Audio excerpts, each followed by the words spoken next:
Report into the abuse of children in the care of a North London local authority. It says the politically correct policies of Islington Council meant staff suspected of abuse were able to escape detection. More than 30 care workers were alleged to have been involved in sexual assaults, child pornography and encouraging child prostitution. But the report says Labour-controlled Islington was paralysed by equal opportunity and race issues. In a moment we'll talk to the report's author and the council leader. But first, James Westhead. Michael Fitch, now 27, has painful memories of his time in the care of Islington Social Services. He claims that from the age of 9 he was punched and beaten by staff. When placed in a home outside Islington, he was sexually abused for several years and resorted to self-mutilation when social services refused to investigate his claims. I knew what he wanted me to do. It was frightening, it was terrifying. I mean, I just didn't know what to do at first, and I just sort of tried to tell people. After that I kept it quiet because nobody wanted to know. The report paints a damning picture of how children at risk like Michael were treated in Islington's residential homes. This couple say their son was sexually abused while in care from the age of 4. Lesbians, paedophiles, he was abused by them. Social services knew. They have failed not only me, many other children that are in the system today. The report, commissioned by Islington itself, found no evidence of an organised network of abuse, but its author, Ian White, found there was an enormous number of ways paedophiles could get access to children. Islington failed to investigate allegations that staff were using children for prostitution, encouraging residents to become rent boys, or were involved in sexual and physical abuse, child pornography and selling drugs. This is the 14th investigation or inquiry into Islington Social Services in 5 years.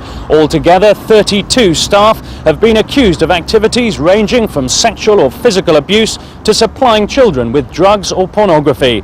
The report is highly critical that no action has been taken against most of the staff.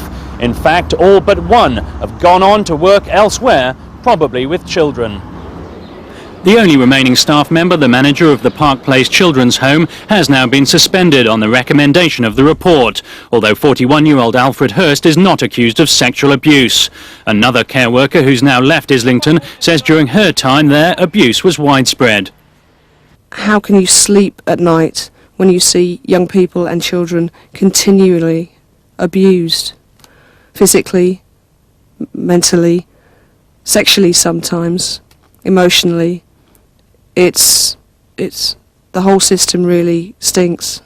The report found one reason children were neglected was that some staff were more concerned with equal opportunities and race issues than with protecting children. One of the reasons for this sloppiness is a culture, a dogma of political correctness, where managers claimed that they feared intervening to get allegations properly investigated and disciplinary action started because they thought they would not be supported. The inquiry was first prompted by an investigation 3 years ago in the Evening Standard newspaper. The then council leader, Margaret Hodge, today refused to comment. At the time, she dismissed the allegations. I am appalled by the gutter journalism which the Evening Standard has chosen to exploit. Nearly 3 years on, it is interesting to see that her successor, Alan Clinton, has thanked the Evening Standard for the inquiry and apologised for the state of affairs that we uncovered in Islington. According to the report, Islington Social Services is now well on the mend, but that's little consolation to those like Michael Fitch, who were victims of alleged abuse. And I'm joined now by Ian White, who's Director of Oxfordshire County Council's Social Services Department and the author of the report, and by the leader of Islington Council, Alan Clinton. Mr. White, you paint a picture of a council dominated by political dogma, by equal opportunities and so forth. How exactly did this prevent the allegations of child abuse coming to the surface? Well, because staff who should have triggered disciplinary investigations and questions told us that they were frightened that if they did that they would be penalised by their managers and by the council themselves for being anti-gay, anti-black or whatever. This problem was part of a wider culture, a wider cocktail of problems in Islington at the time. And we describe in the report how at the end of the day there's like a managerial vacuum that didn't encourage open investigation of allegations, and that's part of the problem.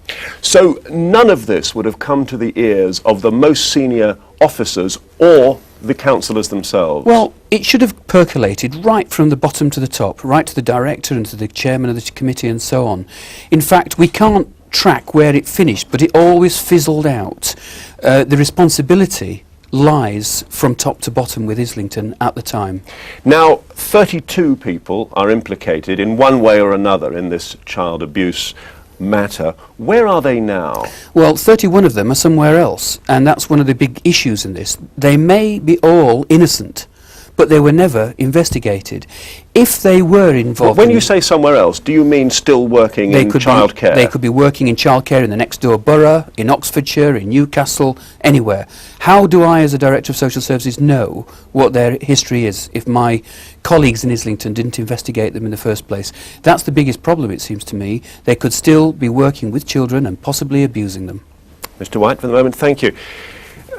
Mr. Clinton, do you now accept that what we call political correctness, fairly or otherwise, the political policies of Islington were mistaken and misguided? I think that's a rather simplistic way to express it.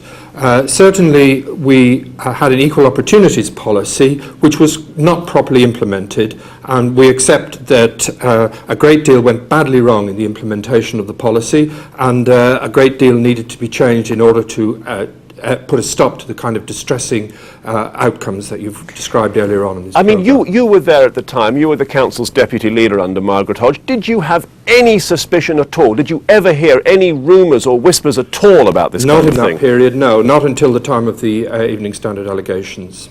We then began to act following from that. What guarantees can you give now that something like this will never happen again in Islington? Well, since I've become leader of the council, we've instituted a review of our equal opportunities policies, and there's no excuse now for sloppy, unprofessional personnel decisions. We're overhauling every aspect of the service itself, and over the past 2 years, we've been rigorously scrutinising every nook and cranny: children's homes, social work practice, administrative systems. Lots of people have gone, as we've said, and we've an excellent new team. I think you're reading a statement, Mr. Clinton. Can I just turn back to Mr. White on this? I mean, you've looked into this matter.